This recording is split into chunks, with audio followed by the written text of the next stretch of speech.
Hello and welcome to the latest edition, I suppose, of Between Sessions. Today I want to talk to you about neutrality and some misconceptions there can be about neutrality. I've called this neutrality doesn't mean colluding with bad behaviour. And that can be an understanding that people can have, that if we're neutral, that's it's kind of like we're a watered down version of a therapist, that we're not naming the things that are problematic. And that's not the case at all. It's the complete opposite. So I wanted to say a bit about what neutrality is. Without getting into a definition, to me, neutrality means that two people are coming into the therapy room because they have been unable to resolve their issues and their difficulties themselves. They come in usually both feeling that the other one is either at fault or that the other one doesn't understand them in some way. It's very other focused. So if we approach them in a non-neutral stance, we're then potentially doing the same thing with regards to looking at them as one being the problem. And the problem being that there's standards of behavior that they're not meeting in some way, or expectations that they're not meeting in some way. And of course, that's the absolute truth in a lot of cases, that there are certain behaviors that are really problematic. It could be someone is not pulling their weight around the house like significantly. It could be that someone's going out drinking with their friends, not coming home regularly. It could be that someone is saying, I don't want to be intimate with you anymore, but I still want to continue in relationship with you. It could be that someone has had an affair. So there are things in relationship that aren't helpful or conducive to a good, positive relationship. And we need to be naming those as couples therapists. We absolutely need to be naming them. So how can we name those and stay neutral? That's our challenge. I suppose one of the important things is when people come in, the starting point that you're doing is saying, what are you looking for, right? And inevitably, the vast majority are coming in looking for a better relationship. Now, there are some people that might be coming in to break up. That's that's a different that's a different between sessions segment. Um, but the vast majority are coming in both hoping for the relationship to get better. So that's the thing that we're holding as their aim and their goal. And so we then assess that against what's happening in the relationship. And then I use the Terry Reals phrase, joining with the truth, as something really important. So if you have, say the example, someone's staying out regularly all night, not coming home, the partner's really hurt and upset about it, they would be making plans and then their partner can't go along with those plans because they're hungover the next day. Is that problematic in relationship? Well, yes, but actually not so much that we're saying is problematic in relationship. We can, but their partner is saying is problematic in relationship, and that's what's more important. So we can turn around to the partner who's staying out all night and we can say, what do you understand is going on for you? Because your wife is telling you this behavior is really hurting and upsetting her. So what's going on for you around that? So someone might say, I don't think it's a big issue. And it's like, yeah, and fair enough. You might say, look, this is my expectation of doing this. But the reality is it's hurting your relationship. And we're not saying that from a judgmental point of view. We're saying that because this person has said they want to be in a good relationship and they're getting feedback that this is problematic in their relationship. So we are putting that back to them. And it could be then we can explore that. So like their response is going to be interesting then. So their response could be defensive. It could be, I really don't want to be doing this, but I keep doing it and I know it's causing problems. It could be a bit like, I'm working against myself here. It could be, I don't know what the problem is. I'm really okay with this. So what you're doing with regards to the exploration around it is an understanding of that particular partner's self-differentiation. So what's their understanding of their behaviors from their perspective? So it keeps the conversation curious, it keeps it open. I feel if we go in and don't take that neutral approach to it, basically we're going in and saying, what you're doing is bad or wrong, stop doing it. And where is that going to get the session? Because you're potentially doing a couple of things. You're potentially doing the same thing that their partner has been doing with them anyway. Please stop what you're doing. Why are you doing it? It's wrong. And you're just more likely to get a defensive response. Again, if you were to take that response, the couple probably isn't going to continue in therapy. The other thing to be aware of is we are working from the understanding and knowledge that there is an unconscious process that goes on between a couple that makes sense in some way. There's a function within the dysfunction. So this isn't just about one person behaving in a difficult way. We are also looking at what's happening in the system that it's sustaining that. And the way that we can do that, well, is understand how is their partner working around this bad behavior.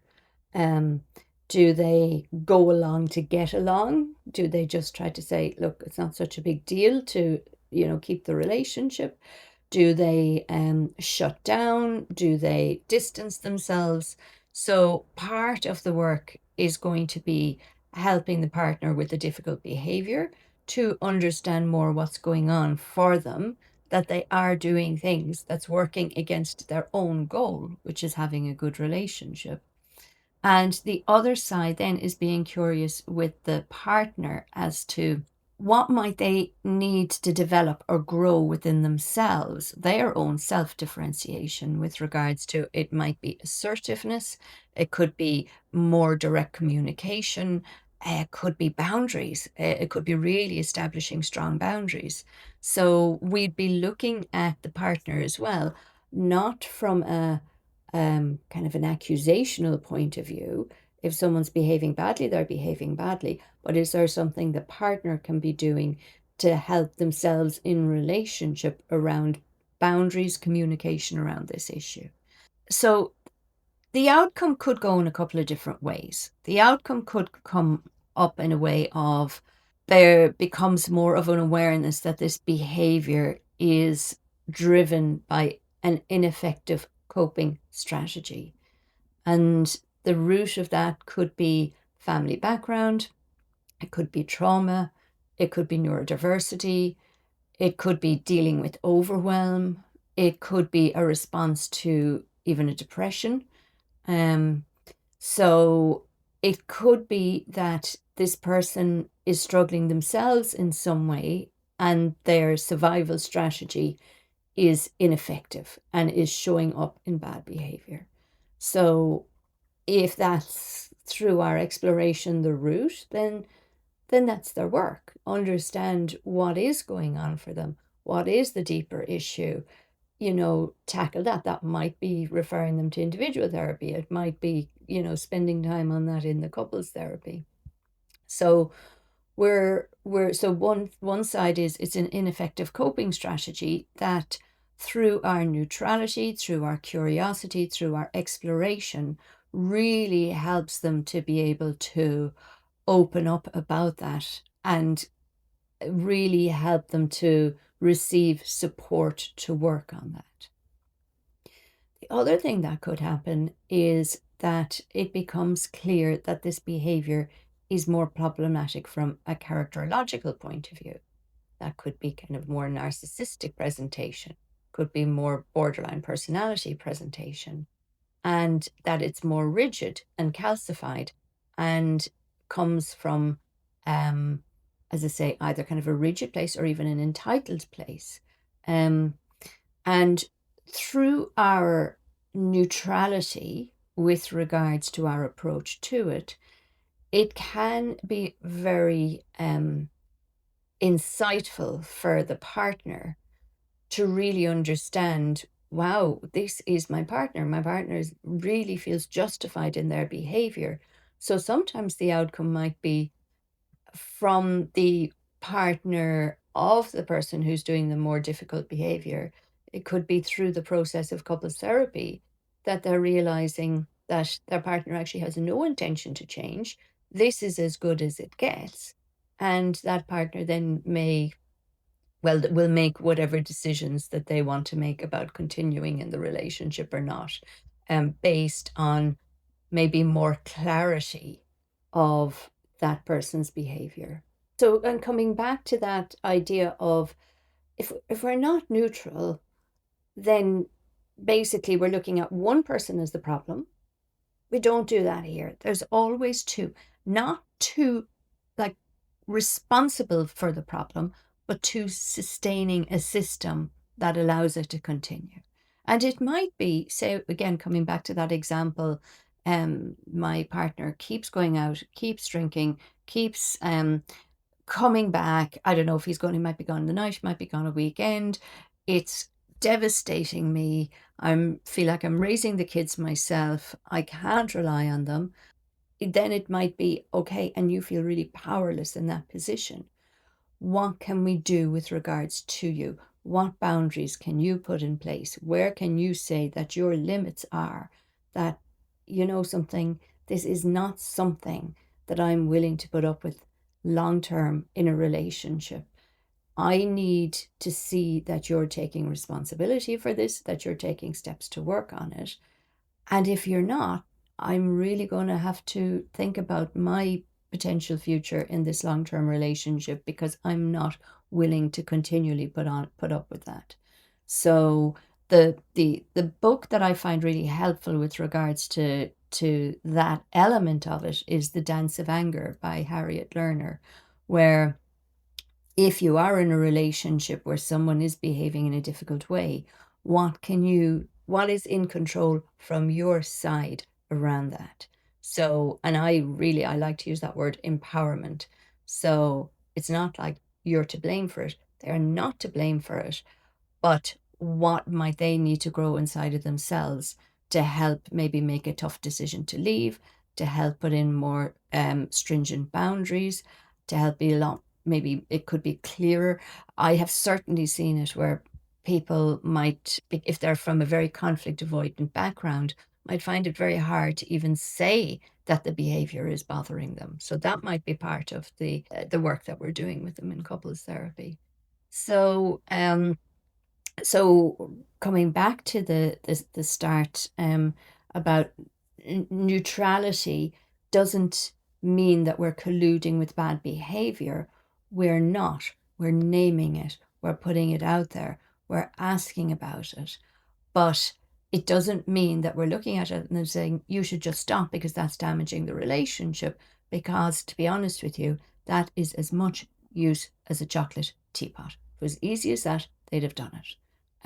So we need to look a lot deeper with regards to what's going on for you. You're coming in here and saying you're wanting a really good, positive relationship with your wife. But every time you're doing this behavior, it's causing problems. Um, so can I help support you to really understand more what's going on around that you're working against yourself in this relationship? And as I say, taking that curious, neutral, respectful stance with the clients, and then we're in the positive work of couples therapy. Thank you.